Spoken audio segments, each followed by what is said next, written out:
Hello students, welcome to pioneers digital classroom. मैं सीमा मालव, आपकी mentor. Student, हम इनफाइनाइट सीरीज से रिलेटेड काफी सारे कंसेप्ट पढ़ चुके थे और अब हम उस कंसेप्ट्स के एप्लीकेशंस की बात करेंगे। मींस अगर हमारे पास कोई सीरीज गिवन हो तो उसमें किस तरह से हम कन्वर्जेंसी और डाइवर्जेंसी को चेक करें।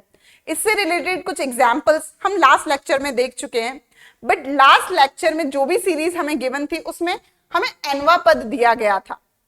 अब अगर हमारे पास सीरीज में एनवा पद नहीं दिया गया हो तो हम सीरीज की डाइवर्जेंसी और कन्वर्जेंसी को चेक करने के लिए हम खुद एनवे पद को जनरेट करेंगे सीरीज के पदों के आधार पर। तो उस एनवे पद को जनरेट करने के जो क्या मेथड्स होते हैं, क्या टिप्स और ट्रिक्स होती हैं, आज सबसे पहले उसी पर बात करते हैं। देन फिर हम इस सीरीज की डाइवर्जेंसी और कन्वर्जेंसी चेक करेंगे। ओके, तो यहाँ पे हम सबसे पहले इसका एनवा पद लिखने की कोशिश करें। तो एनवा पद लिखने के लिए आप पहले इस सीरीज के प्रत्येक पद को ऑब्जर्व करें कि ये पद बने किस तरह से हैं। जैसे मैं सबसे पहले इसका लेती हूं पहला पद। पहले पद के दो भाग हैं, दो फ्रैक्शन क्वांटिटीज हैं जो मल्टीप्लिकेशन में हैं। ओके, और जब भी आपको एनवा पद लिखना हो तो आप उन्हें रीड करने का मेथड देखिए कि हम इन पदों को पढ़ेंगे कैसे।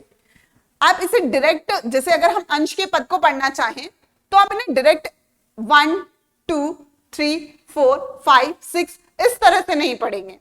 ओके, क्यों नहीं पढ़ेंगे, देखिए जरा। इस सीरीज के अगर हम प्रत्येक पद को देखें तो हर पद में पहले पद के साथ सिमेट्री एग्जिस्ट करती है। सिमेट्री से मेरा मीनिंग है, अगर मैं इस पहले पद का पहले भाग को देखूं तो यहां पर अंश में एक नंबर है, उसके हर में एक नंबर है जिसका स्क्वायर है, और इसके कंपैरिजन में अगर मैं दूसरे पद के पहले भाग को देखूं तो सिंगल डिजिट ऊपर है और डिनोमिनेटर में जो टर्म है उसका स्क्वायर है। पहले पद में भी स्क्वायर है, दूसरे पद में भी स्क्वायर है, और यही प्रोसीजर हमारे अगले स्टेप्स में भी हमें देखने को मिलता है, हर एक पद में हमें देखने को मिलता है। ओके, तो यहां पे हम जो सबसे पहला ऑब्जर्वेशन देखेंगे वो ये देखेंगे कि अगर जैसे हमारे पास ये एग्जाम्पल है, इस एग्जाम्पल में प्रत्येक पद के दो भाग हैं, तो हर एक पद के पहले भाग का जो रिलेशन है वो दूसरे पद के पहले भाग से होगा, और इसी तरह से दूसरे पद के पहले भाग का रिलेशन तीसरे पद के पहले भाग से होगा। ओके, और यही प्रोसीजर आगे चलता जाएगा। वो रिलेशन क्या है, एक बार उस पर बात कर लेते हैं। बात करें पहले भाग की, तो पहले भाग में हमारे पास अंश और हर में कुछ संख्याएं लिखी हुई है। हम अंश की संख्या की बात करते हैं। अंश में 1, और अगर हम दूसरे भाग के पहले पद के अंश वाले भाग की बात करें तो 1 की जगह पर 3 की जगह पर 5। ओके, और अगर हम इमेजिन करें कि इसके आगे के पद क्या होंगे, आप इमेजिन कर पा रहे होंगे कि इसके आगे का जो पहला भाग होगा, आगे के पद का जो पहला भाग होगा उसका अंश वाला हिस्सा 1 3 5 7 होगा, देन 9 11। ओके, मतलब हमने यहां से 3 पदों से ये एनालाइज किया, ये फील किया कि इनके बीच में 2 का डिफरेंस है। पहला पद 1, दूसरा पद 3, ओके, तीसरा पद 5। और जब भी इस तरह से आपको कुछ फिक्स नंबर का डिफरेंस नजर आए तो आप उस नंबर को तुरंत लिख दें 2n। 2 का अंतर है तो 2n, 3 का अंतर है तो 3n, 4 का अंतर है तो 4n। ओके, अब यहां मुझे पहले पद के लिए n इज इक्वल टू 1 के लिए 1 जनरेट करना है। ओके, जैसे ही हम यहाँ पे n इज इक्वल टू 1 रखेंगे हमारे पास 2 जनरेट होगा। इस 2 को 1 बनाने के लिए हम इसमें क्या जोड़ें या क्या घटाएं जिससे ये हमें पहला पद मिल जाए। तो यहां अगर मैं 2n में से 1 को माइनस कर दूं, ध्यान से देखिए, 2n में से 1 को माइनस कर दूं और अब आप n इज इक्वल टू 1 यहां पे रिप्लेस करेंगे तो ये टर्म हमारे पास बनेगी 2 multiply 1 means 2 minus 1 that mean 1, और 1 हमें चाहिए था। ओके, आगे क्योंकि पहले पद का पहला भाग का अंश तो हमारे पास बन गया है। अब आगे के पदों के बारे में बात करें, जैसे n इज इक्वल टू 2 पर क्या ये हमें 3 देगा, चेक कीजिए। n इज इक्वल टू 2 रखेंगे, n is equal to 2, 2 multiply 2 4, 4 minus 1 3। Okay, now n is equal to 3, 3 multiplied 2, 6, 6 minus 1, 5। Okay, means हमने जो स्टेप्स बनाई है, जो ये पद बनाया है nवा पद, इसका जो ये वाला भाग है ये एग्जैक्टली करेक्ट है, क्योंकि इससे हमारे सीरीज का ये वाला पार्ट क्लियरली जनरेट हो रहा है। ओके, नाउ अब हम इसके डिनोमिनेटर की बात करते हैं। अंश वाला भाग हम बना चुके हैं, पहले भाग की, प्रथम पद के पहले भाग की हम बात कर रहे हैं। ओके, दूसरे भाग पहले, अब हम इसके हर की बात करते हैं। इसके हर वाला भाग हम कैसे जनरेट करें, ऑब्जर्व करें अगेन। 3, 5, 7, आगे का पद 9, फिर 11। यहां पर भी हमारे पास 2 का डिफरेंस चल रहा है, और जिसका डिफरेंस चलता है हम उसे 2n, उसी का मल्टीपल लिख देते हैं n का। अगर 3 का डिफरेंस चलता तो 3n, 4 का डिफरेंस चलता तो 4n। ओके, और ये वाला जो पद है n इज इक्वल टू 1 पे जनरेट होना था, n इज इक्वल टू 1 पे, यहां पे n इज इक्वल टू 1 रखिए और 3 जनरेट करने की कोशिश करें। 2 मल्टीप्लाई 1, दैट मीन 2। इसमें क्या ऐड और सब्ट्रैक्ट करें कि हमारी जो क्वांटिटी है वो 1 आ जाए, सॉरी 3 आ जाए, तो हम यहाँ पे 1 को ऐड कर दें।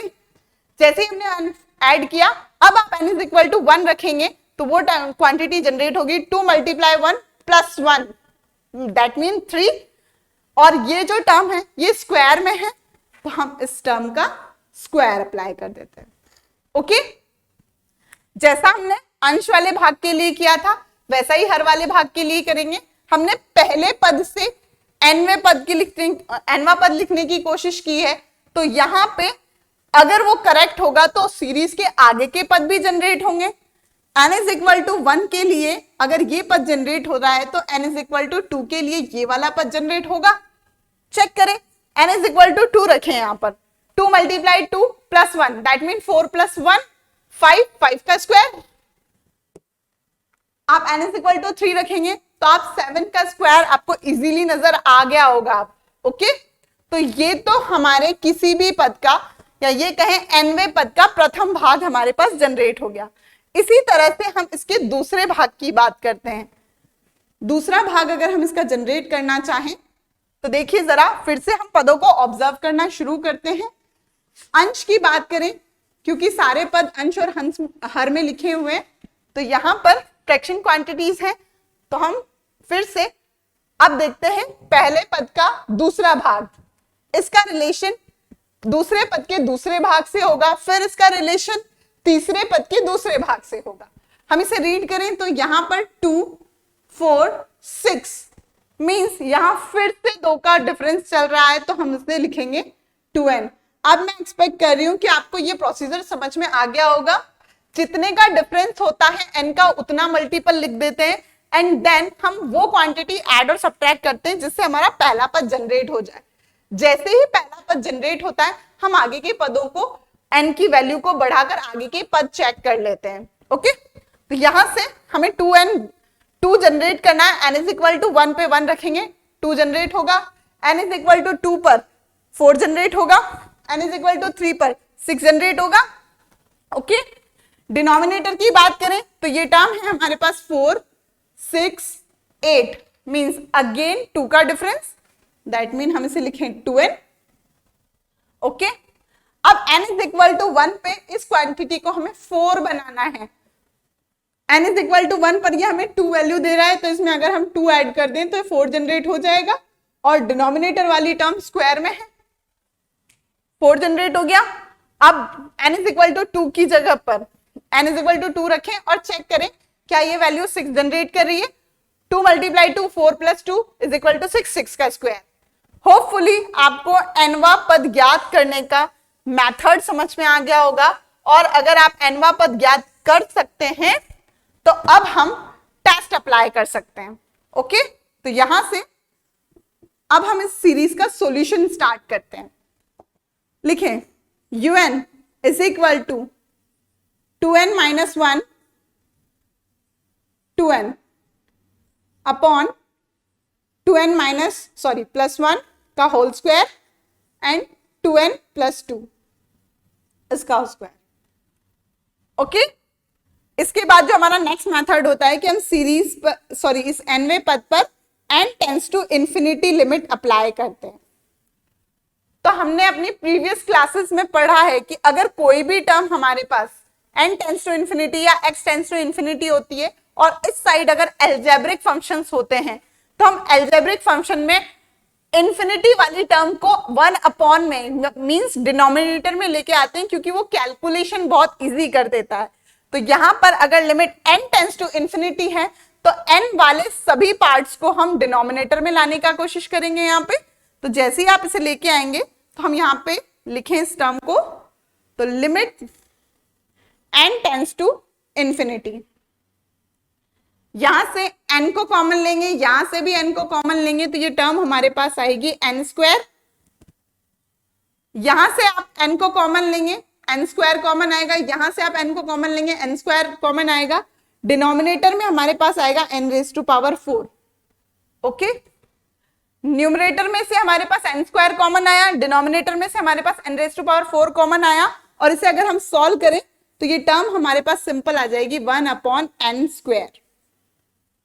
ओके, रेस्ट क्वांटिटी की बात करें, यहां से इस क्वांटिटी से n कॉमन आ चुका है, तो ये टर्म हमारे पास आएगी 2 minus 1 upon n, this is 2 upon that value is 2 plus 1 upon n का whole square and 2 plus 2 upon n का whole square. Okay, limit apply करें तो जहां जहां पे 1 अपॉन n या समथिंग अपॉन n क्रिएट हुआ है वो तो n टेंड्स टू इंफिनिटी पे हमें 0 वैल्यू देगा, this value and this value. Okay, और बाकी सारी टर्म हमें फाइनाइट नंबर देगी। मींस अगर हम इस ब्रैकेट की बात करें तो ये वैल्यू तो 0, ये ब्रैकेट हमें 2 वैल्यू देगा, 2 और 2 4। यहां से बात करें तो 2 का स्क्वायर, यहां पे भी 2 का स्क्वायर, मतलब ये जो ब्रैकेट है हमारा ये तो हमें कंप्लीट फाइनाइट नंबर देगा n टेंड्स टू इंफिनिटी पर। लेकिन इस ब्रैकेट के बाहर हमारे पास 1 अपॉन n स्क्वायर है, और 1 अपॉन n स्क्वायर पर जैसे ही आप n tends to infinity apply करोगे ये वैल्यू 0 देगा, और 0 मल्टीप्लाई समथिंग कंप्लीट वैल्यू हमारे पास आएगी 0। ओके, होपफुली स्टूडेंट यहां तक का प्रोसीजर आपको समझ में आया होगा। अब हम चूंकि इस nवें पद की लिमिट हमारे पास 0 आ गई है तो हम किसी कंक्लूजन पर नहीं पहुंचने की सीरीज डाइवर्जेंट है या कन्वर्जेंट है। तो हमारा नेक्स्ट जो प्रोसीजर होता है वो होता है कंपैरिजन टेस्ट का। हम यहाँ पर कंपैरिजन टेस्ट अप्लाई करेंगे, और कंपैरिजन टेस्ट के लिए हमें जरूरत पड़ती है 2 सीरीज की। एक सीरीज गिवन है, एक सीरीज हमें जनरेट करनी होगी, और उस सीरीज को हम कहते हैं सहायक श्रेणी। ओके, अब उसे जनरेट करने का जो प्रोसीजर है उसमें हम इस जो ये जो nवां पद है इसके 0 होने की वजह, इसके 0 होने का जो रीजन है उसे सर्च करें। बात करें इस ब्रैकेट की तो ये ब्रैकेट हमें फाइनाइट नंबर दे रहा था n टेंड्स टू इंफिनिटी पर, लेकिन इस ब्रैकेट के बाहर ये जो क्वांटिटी लिखी है 1 अपॉन n स्क्वायर, इसकी वजह से ये कंप्लीट वैल्यू हमारे पास 0 आई है। तो जो रीजन है उस रीजन की हेल्प से ही हम एक सहायक श्रेणी तैयार करते हैं। मान लेते हैं लेट समीशन Vn जो है समीशन 1 अपॉन n स्क्वायर है। ऐसा क्यों किया? ऐसा इसलिए किया, देखिए जरा, अगर ये वैल्यू, अगर ये 1 अपॉन n स्क्वायर नहीं होता तो हमारे पास ये जो वैल्यू है फाइनाइट आती, और जैसे ही फाइनाइट आती हमारे पास कंक्लूजन आ जाता। ओके, अगर इस पद को यहां से हटा दिया जाए तो हमारा जो रिजल्ट है, सॉरी हमारा जो प्रोसीजर है, हमारा जो लिमिट है यहाँ पर वो हमें रिजल्ट दे देता। तो इसीलिए कंपैरिजन टेस्ट के लिए हम एक ऐसी सीरीज तैयार करते हैं जिसे डिवाइड करने पर 0 होने की जो रीजन है, 0 होने की जो वजह है उसे रिमूव किया जा सके। हमने समीशन Vn कंसीडर किया समीशन 1 अपॉन n स्क्वायर, और कंपैरिजन टेस्ट का जो प्रोसीजर है वो Un upon Vn, that mean दोनों सीरीज के nवें पद को डिवाइड करें। ओके, और जैसे ही हम इससे 1 अपॉन n स्क्वायर को डिवाइड करेंगे तो ये टर्म कैंसिल आउट हो जाएगी, और रेस्ट हमारे पास बचेगा 2 minus 1 upon n, 2 upon 2 plus 1 upon n का whole square and 2 plus 2 upon n का होल स्क्वायर। ओके, नाउ अब हम यहां पर लिमिट अप्लाई करें, limit n tends to infinity, limit n tends to infinity. Okay, जहां जहां पे 1 upon n means n denominator में है, n टेंड्स टू इंफिनिटी पर वो वाली क्वांटिटी जीरो जनरेट करेगी, दैट मीन 1 अपॉन n, यहाँ पे 1 अपॉन n, यहाँ पे 2 अपॉन n, और रेस्ट हमारे पास जो क्वांटिटी आएगी वो आएगी 4 अपॉन 2 का स्क्वायर डॉट 2 का square and this is 1 upon 4, जो कि नॉन जीरो फाइनाइट है। और कंपैरिजन टेस्ट में दोनों सीरीज के nवें पद के रेशियो पर limit n tends to apply करने पर अगर हमारे पास नॉन जीरो फाइनाइट नंबर आता है, इसे हम लिखें non zero finite, non zero finite number आता है तो कंपैरिजन टेस्ट कहता है कि दोनों सीरीज का जो नेचर है, जो बिहेवियर है वो सेम होगा। अर्थात हम यहां पे लिख सकते हैं, अतः समीशन un व समीशन vn समान प्रकृति की है, सेम नेचर की है। ओके, अब उस नेचर के बारे में पता करें तो जो सीरीज हमें गिवन थी उसका जो नेचर होगा वो उसका नेचर उसी के समान होगा जो सीरीज हमने कंसीडर किए, और जो सीरीज हमने कंसीडर किए उसे अगर आप ध्यान से देखें तो ये सीरीज हमारे पास पी सीरीज है, हाइपर हार्मोनिक सीरीज है। देखिए जरा यहां पर summation vn which is equal to summation 1 upon n square और 1 अपॉन p का मान अगर 1 से बड़ा होता है तो हम कह देते हैं कि जो हमारी पी सीरीज है वो अभिसारी है, कन्वर्जेंट है। ओके, और अगर समीशन vn कन्वर्जेंट है तो समीशन un भी कन्वर्जेंट होगी, जो गिवन सीरीज है समीशन un भी अभिसारी होगी।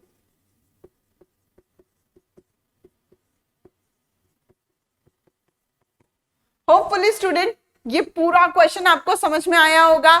वैसे तो हम इस तरह के क्वेश्चन लास्ट लेक्चर में कर चुके हैं, लेकिन यहाँ पे आज के लेक्चर में जो सबसे ज्यादा इंपॉर्टेंट था कि अगर हमारे पास किसी सीरीज का nवां पद नहीं दिया गया हो तो हमें उसका nवां पद किस तरह से ज्ञात करना है। तो इसी तरह के कुछ और क्वेश्चंस हम करेंगे हमारे नेक्स्ट लेक्चर में। आज के लिए इतना ही, थैंक यू।